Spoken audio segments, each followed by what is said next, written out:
10वां अध्याय 10 प्रकार की सृष्टि का वर्णन। विदुर जी ने कहा, मुनिवर, भगवान नारायण के अंतर्ध्यान हो जाने पर संपूर्ण लोकों के पितामह ब्रह्मा जी ने अपने देह और मन से कितने प्रकार की सृष्टि उत्पन्न की। भगवान, इनके सिवा मैंने आपसे और जो बातें पूछी हैं उन सब का भी क्रमशः वर्णन कीजिए और मेरे सब संशयों को दूर कीजिए, क्योंकि आप सभी बहुज्ञों में श्रेष्ठ हैं।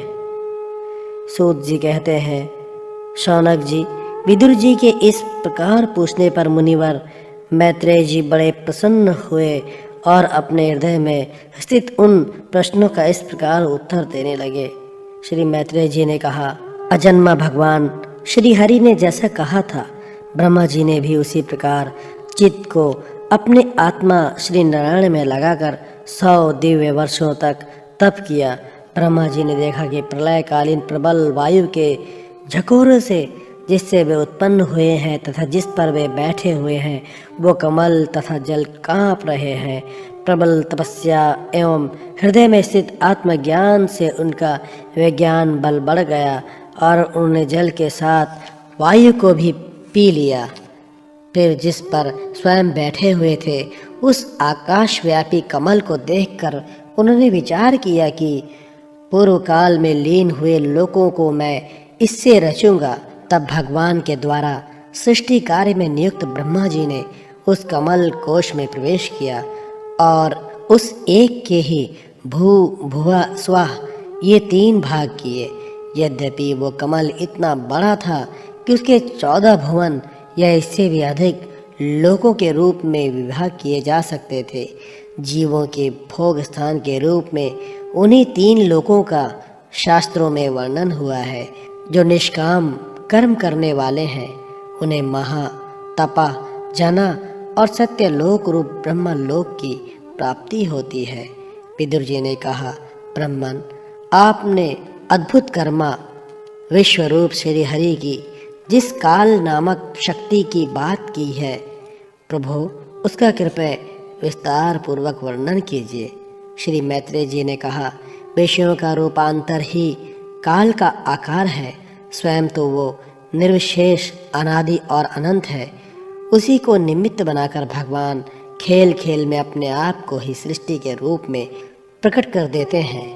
पहले ये सारा विश्व भगवान की माया से लीन होकर ब्रह्म रूप से स्थित था। उसी को अव्यक्त मूर्ति काल के द्वारा भगवान ने पुनः पृथक रूप से प्रकट किया है। ये जगत जैसा अब है वैसा ही पहले था और भविष्य में भी रहेगा। इसकी सृष्टि 9 प्रकार की है तथा प्राकृत वैकृत भेद से 1/10वीं सृष्टि और भी है और इसका प्रलय काल द्रव्य तथा गुणों के द्वारा 3 प्रकार से होता है। अब पहले मैं 10 प्रकार की सृष्टि का वर्णन करता हूँ।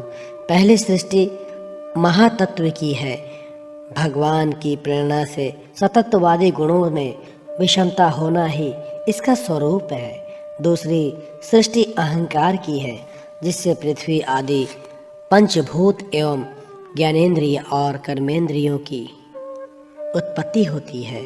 तीसरी सृष्टि भूत सर्ग है, जिसमें 5 महाभूतों को उत्पन्न करने वाला तन्मात्र वर्ग रहता है। चौथी सृष्टि इंद्रियों की है तथा ज्ञान और क्रिया शक्ति से उत्पन्न होती है। 5वीं सृष्टि सात्विक अहंकार से उत्पन्न हुई इंद्रियाधिष्ठाता देवताओं की है। मन भी उसी सृष्टि के अंतर्गत है। 6ठी सृष्टि अविद्या की है। उसमें तामिस्त्र, अंधामिस्त्र, तप मोह और महामोह ये 5 गांठें हैं। ये जीवों की बुद्धि का आवरण और विक्षेप करने वाली है। ये 6 प्राकृत सृष्टियां हैं। अब वैकृत सृष्टियों का भी वर्णन सुनो। जो भगवान अपना चिंतन करने वालों के समस्त दुखों को हर लेते हैं। ये सारी लीला उन्हीं श्री हरि की है। वे ही ब्रह्मा के रूप में रजोगुण को स्वीकार करके जगत की रचना करते हैं। 6 प्रकार की प्राकृत सृष्टियों के बाद 7वीं प्रधान वैकृत सृष्टि इन 6 प्रकार के स्थावर वृक्षों की होती है। वनस्पति, औषधि, लता, त्वक्सार, विरुद्ध, और धूम्र, इनका संचार नीचे जड़ से ऊपर की ओर होता है। इनमें प्रायः ज्ञान शक्ति प्रकट होती रहती है। ये भीतर ही भीतर केवल स्पर्श का अनुभव करते हैं तथा इनमें से प्रत्येक में कोई विशेष गुण रहता है। 8वीं सृष्टि त्रिग योनियों की है। वह 28 प्रकार की मानी जाती है। इन्हें काल का ज्ञान नहीं होता। तमोगुण की अधिकता के कारण वे केवल खाना पीना, मैथुन करना, सोना आदि ही जानते हैं। उन्हें सूंघने मात्र से वस्तुओं का ज्ञान हो जाता है। उनके हृदय में विचार शक्ति या दूरदर्शिता नहीं होती। साधु श्रेष्ठ, इन त्रिकों में गौ, बकरा, भैंसा, कृष्ण मृग, सुअर, नीलगाय, रुरु नामक मृग, भेड़ और ऊंट, ये दिशाफ 2 खुरों वाले पशु कहलाते हैं। गधा, घोड़ा, खच्चर, गौर मृग, शरफ और चमड़ी, ये एक शफ 1 खुर वाले हैं। अब 5 नख वाले पशु पक्षियों के नाम सुनो।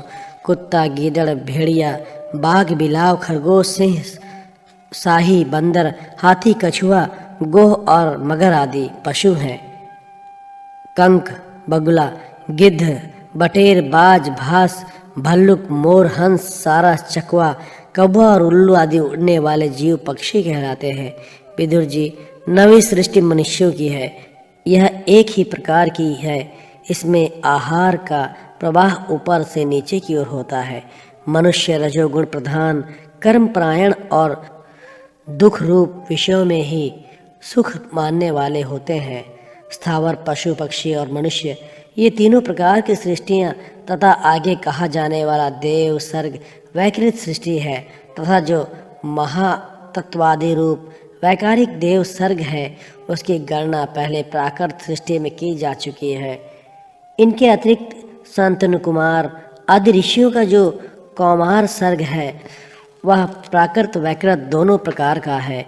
देवता, पितर, असुर, गंधर्व, अप्सरा, यज्ञ, राक्षस, सिद्ध, चारण, विद्याधर, भूत, प्रेत, पिशाच और किन्नर, किमपुरुष, अश्वमुख आदि भेद से देव सृष्टि 8 प्रकार की है। विदुर जी, इस प्रकार जगतकर्ता श्री ब्रह्मा जी की रची हुई ये 10 प्रकार की सृष्टि मैंने तुमसे कही। अब आगे मैं वंश और मनवंतरादि का वर्णन करूँगा। इस प्रकार सृष्टि करने वाले सत्य संकल्प भगवान हरि की ब्रह्मा के रूप से प्रत्येक कल्प के आदि में रजोगुण से व्याप्त होकर स्वयं ही जगत के रूप में आपकी ही रचना करते हैं।